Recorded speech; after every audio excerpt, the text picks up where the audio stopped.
예, 안녕하세요. 네, 어떤 게 궁금하세요? 예, 두산 테스나고요. 두산, 네. 45,000원에 비중 30%요. 4만 5천 원요? 네. 왜 이렇게 비싸게 사셨을까요? 그때 뭐 삼성 10만전자 간다 그런 이슈 듣고 테스트 쪽 관련해가지고 관심이 있어가지고 그때 좀 오래됐습니다. 반도체에 대해서 업황에 대해서 조금만 공부하셨으면 반도체 업황이 뭐 슈퍼 사이클이 온다라는 거 그 다 말도 안 되는 소리라는 걸 아셨을 텐데요. 예, 그때 보고 나서 네. 조금 내용이 오버됐다고 그거를 좀 깨달았거든요. 그래서 팔려고 했는데 늦었죠? 순식간에 원래 맞아가지고. 그래요. 제가 항상 이야기하는 게 그 차트를 한번 보여드릴게요. 요 기업도 지금 최근에 제가 어제 상담을 했던 종목 중에서도 이런 종목이 있었는데 올라와서 횡보하는 종목이 더 치고 올라간다라는 생각을 하지 않는 게 좋다라는 이야기를 했었어요. 올라와서 횡보하는 종목의 특징은 뭐냐면, 자, 시청자님 생각 한번 해볼게요. 시청자님하고 저하고 돈이 진짜로 많아요. 두산 테스나라는 이 기업이 지금 현재 시가총액이 3,800억 정도가 되거든요. 현재 시가총액이요. 그럼 얘가 만원대에 있었을 때라고 하면은 4분의 1이니까는 거의 뭐 한 700억, 500억, 600억 할 때잖아요. 그죠? 네. 시청자님하고 저하고 500억대 이걸 사놨다고 예를 들어 봅시다. 500억대에 우리가 돈이 많아서 한 200억, 300억을 사놨어요. 그런데 올라왔어요. 그럼 이제 우리가 팔아야 될 거 아닙니까? 그죠? 네. 근데 200억, 300억 파는 게 아니라 500억 파는 게 아니라 3천억치를 팔아야 되거든요. 그럼 3천억치를 팔려면 사람들이 3천억을 들고 들어와야 되는데 500억 파는 게 쉽겠습니까? 3천억을 파는 게 쉽겠습니까? 당연히 3천억, 적은 돈을 팔아내는 게 좀 더 쉽지 않겠습니까? 그러면 3,800억까지 올라왔을 때 그걸 비싸게 팔아먹으려면 한 번에 팔아내면 어때요? 그 많은 물량이 한 번에 나오면 하한가 갈 거 아닙니까? 주가가 폭락하면 우리는 비싸게 팔아먹지를 못하겠네요. 그죠? 그러면 주가를 끌어올려 놓고 내 돈이 500억, 600억이었는데 지금 막 3천억, 4천억이 됐을 때 팔아먹어야 되는데 지금 여기까지 왔을 때가 3천억인 거지 저 위에는 6천억대였어요. 그러면 그렇게 많은 돈을 팔아내기 위해서는 시간을 좀 두면서 비싸게 팔아먹을 동안 저 가격에서 유지시키는 게 제일 좋지 않겠습니까? 그죠? 그러면 저기서 유지시키는 방법이 뭐 있습니까? 사람들한테 좋다 홍보를 해야지 사는 사람들이 있어가지고 우리가 조금씩 계속 팔아낼 거 아닙니까? 네네네. 그러니까 반도체 슈퍼 사이클이네 이런 이야기 나오고 뭐 뉴스 나오고 증권사에서도 그런 이야기하고 팔아먹고 싶어가지고 난리가 나고 그 상태에서 좋은 뉴스 낼 게 없으니까 무상증자자까지 때리겠다 해가지고 사람들 막 네네. 홀려가지고 막 여기서 사게 만드니까 사가지고 팔지도 못하고 지금 산 사람들이 안 팔아야 지그들이 팔 거 아닙니까? 맞아요. 그러니까 지금 다 팔고 나니까 폭락하는 거예요. 이제 산 사람들은 안 팔고 올라가겠지 하고 있으니까 안 팔잖아요. 그러니까 위에 사람들은 다 물리고 지그들은 다 팔았으니까 이제 볼장 다 봤으니까 내려가는 거죠. 이거 이제 누가 사줄 겁니까? 안 사줘요. 이렇게 투자하지 말라는 거예요. 좋다고 하는 걸 사는 게 아니라 좋아질 걸 사야죠. 그러면 좋아질 거라는 건 지금 안 좋을 거 아닙니까? 그죠?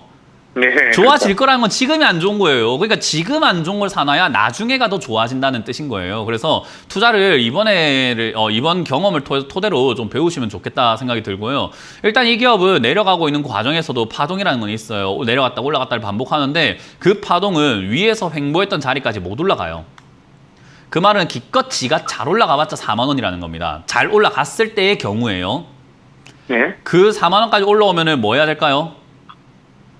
팔아야 돼요. 그까지 안 올라갈 수가 있기 때문에 추가 매수는 지금 당장 어렵습니다. 만약에 추가 매수 할 거면 보통 이렇게 올라간 고점 대비 60%가량 빠졌을 때가 저점이 될 가능성이 높은데 그건 21,000원대 또는 2만 원대 초입부예요. 아직도 더 빠져야 되잖아요. 그죠? 네네네. 그러니 얘는 저점을 잡기에는 한참 멀은 기업인 거죠. 거기다가 슈퍼사이클 반도체가 뭐 이런 이야기 나왔었는데 저는 그때도 TSMC한테 안 된다. 우리나라가 뭐 TSMC 잡는다고 하는데 뭐 양산한다고 하는데 안 그런다. 글로벌에서 지금 TSMC를 쓰고 있는데 한국 거 안 쓰고 있는데 무슨 소리냐. 엄청 이야기를 했었다가 제가 비난을 받았어요. 네가 반도체에 대해서 뭘 알아 이렇게요. 근데 지금 주가가 이야기를 해주고 있죠. 앞으로 반도체가 점점 밀릴 거예요. 우리나라 반도체는 싸게 잘 만든다라는 개념인 거지 뭐 고급화 전략으로 갔을 땐 조금 어렵고 사실 기술력 면에서도 사실은 뭐 TSMC에도 많이 밀려있는 상태이기 때문에 가야 할 길, 따라잡아야 될 길이 좀 멀어요.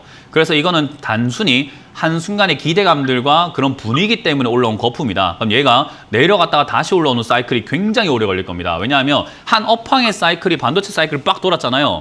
그게 다시 오기까지는 최소 2년에서 많게는 5년까지 걸려요.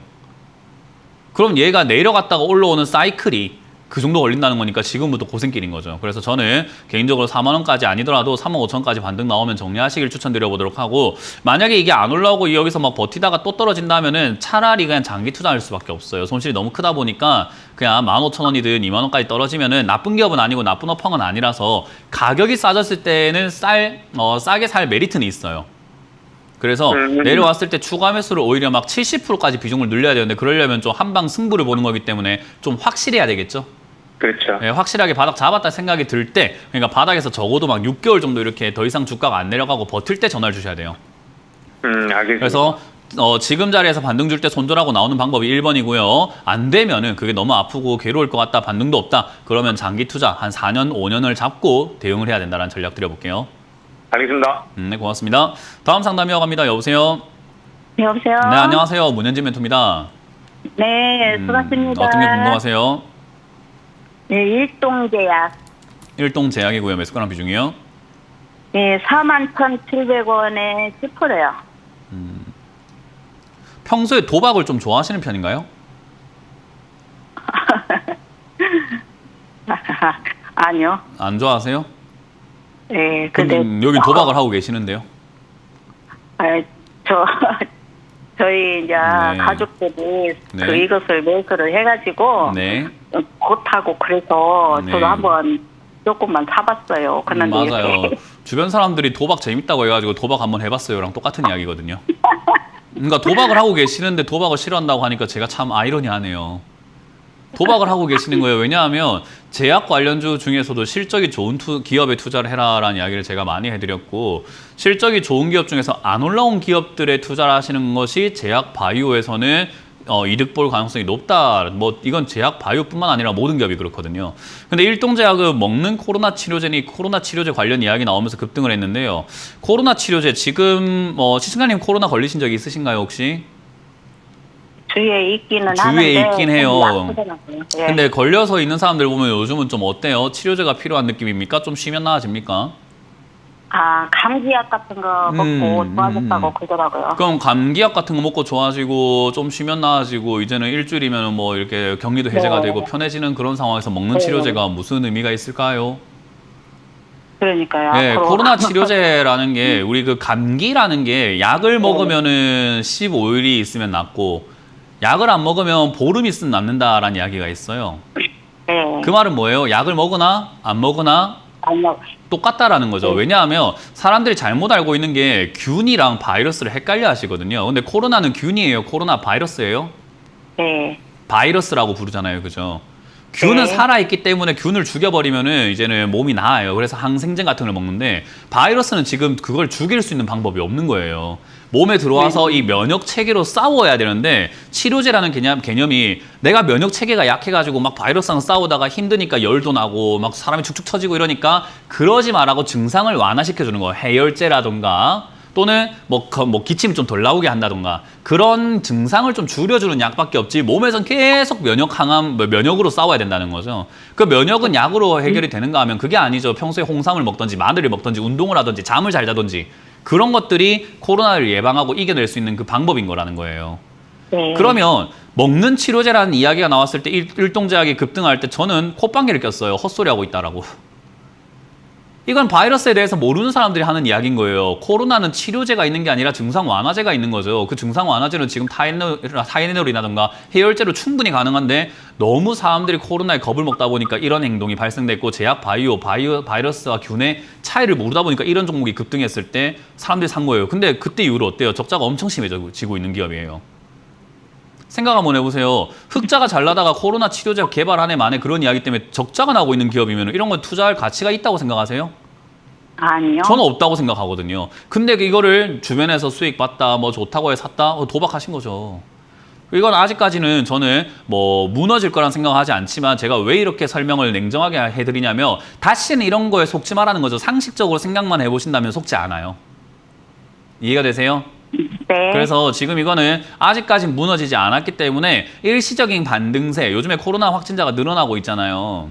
네. 그래서 그런 걸로 인해서 일시적인 반등세 한번 있을지 모르겠지만 막 그걸로 또 위쪽으로 날아가고 이런 것까지는 기대하지 않는 것이 저는 좀 좋다 생각합니다. 도박도 그래요. 한 방 벌고 싶은 마음에 도박하다가 날려먹는 거잖아요. 그죠? 그렇죠. 그러니까 한 방 노리지 말고 이건 좀 조심스럽게 해서 반등 살짝 주면 4만 원대든 3만 9천 원대든 약손실권에서 그냥 나와버리시고 한 방 만약에 있다 하더라도 아유 내 거 아니야 라고 그냥 다음 올바른 투자로 가시는 게 좀 더 낫지 않을까 싶은데요. 네. 네, 이런 거 하지 마세요. 좀만 생각해보니까 제 이야기 들어보니까 좀 말이 안 되는 종목이었구나라는 게 이해가 되세요? 네, 이해가 돼요. 이런 이상한 거 하지 마시고 공부는 그래서 두루두루 하시는 게 좋아요. 그러면은 한 4만 원 선에서 매도할까요? 그거에 일단 목표인데 그까지 안 올라오면 그 아래서라도 매도할 준비가 되어 있으셔야죠. 네, 잘 정리하시기 알겠습니다. 바랍니다. 다음 전화 받아보겠습니다. 여보세요? 네, 안녕하세요. 네, 안녕하세요. 문현진 멘토입니다. 네. 네, 어떤 게 궁금하세요? 아모레지. 아모레지. 네, 매수가랑 주시면 55,400원에 30%. 55,400원에 30%. 제가 아모레 G랑 아모레 퍼시픽에 대해서 비교를 할 때 제가 뭐가 낫다고 하는지 알고 계세요, 혹시? 아모레 퍼시픽이요. 네, 맞습니다. 저는 아모레 G보다는 아모레 퍼시픽이 훨씬 더 낫다라고 생각해요. 아모레 G 같은 경우에는 사실 약간 그 홀딩스 같은 개념이거든요.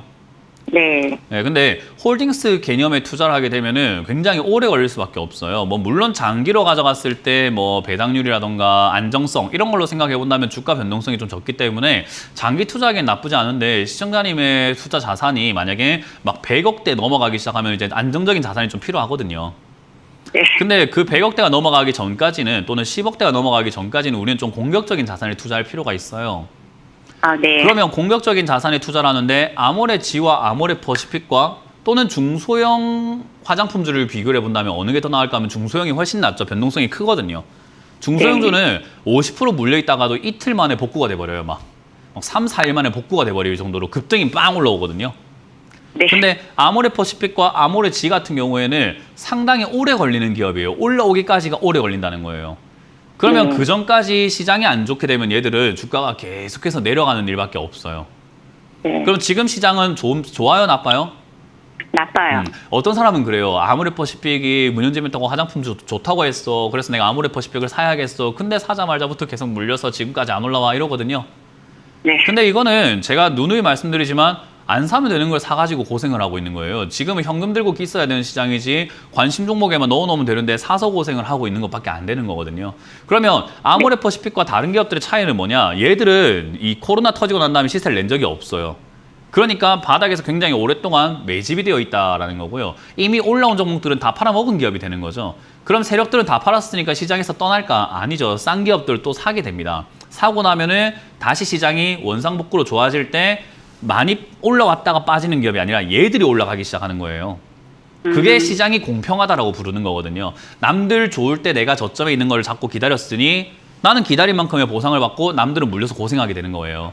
그러면 시청자님은 지금 어쨌든 사서 고생을 하고 있는 거지만 시장만 좋아진다면은 얘는 다시 또 8만 원대, 6만 원대까지 올라갈 수 있는 가능성, 자리가 있다라는 거죠. 이해가 되세요? 더군다나 얘가 코로나 터지고 실적이 준 것도 아닙니다. 딱히 어마어마하게 줄어들었거나 망하거나 그런 것도 아니고 선방을 잘하고 있는데 사람들은 화장품 업종인 중국이랑 관계가 안 좋아요. 코로나 때문에 화장품을 안 써요. 이러면서 사람들이 기피하고 있는데 시청자님 화장 안 하세요 혹시? 안 해죠. 많아요. 화장품 아직도 사고 저도 화장하고 뭐 기초로 전부 다 바르고 그래요. 그래서 네. 그런 것들 생각 한번 해볼 때 화장품 업계는 다시 성장할 수밖에 없다. 그래서 저는 들고 가면 된다 생각이 드는데요. 어쨌든 추가 매수를 하기에는 시장이 안 좋을 때 기관들도 외국인들도요. 중소형주를 파는 게 아니라 대형주를 팔아요. 왜냐하면 포트폴리오 안에 펀드 자금들이 있는데 그 펀드 자금이 여기서 빠져나가는 거거든요. 그래서 시장 안 좋으면 얘들부터 무조건 떨어지게 되어 있어요. 그러니까 시장 안 좋을 때 뭘 하려고 하지 마세요. 시장이 안 좋은 게 끝나면 그때 추가 매수 고민하자는 거죠. 그때까지 얘는 거들떠도 보지 마세요. 그럼 시청자님 뭐 하면 되냐면 내 계좌 보면서 아모레 G 언제 추가 매수할까 차트 보지 마시고 시황 설명 드리면서 제가 사도 된다 할 때까지 기다리라는 거예요. 이해가 되세요? 네. 네. 지금 시장 안 사고 뭐 합니까? 라고 할 때까지는 기다리셔야 돼요. 시장이 바닥이라는 생각이 들 때까지는 참아야 됩니다. 아, 네. 알겠습니다. 그래서 이거는 좀 더 빠지더라도 신경 쓰지 말고 추가 매수 한 방을 해가지고 다음 상승을 어차피 노려야 되는 건 다 똑같다. 그래서 홀딩하자라는 의견 드려볼게요. 네, 감사합니다. 네.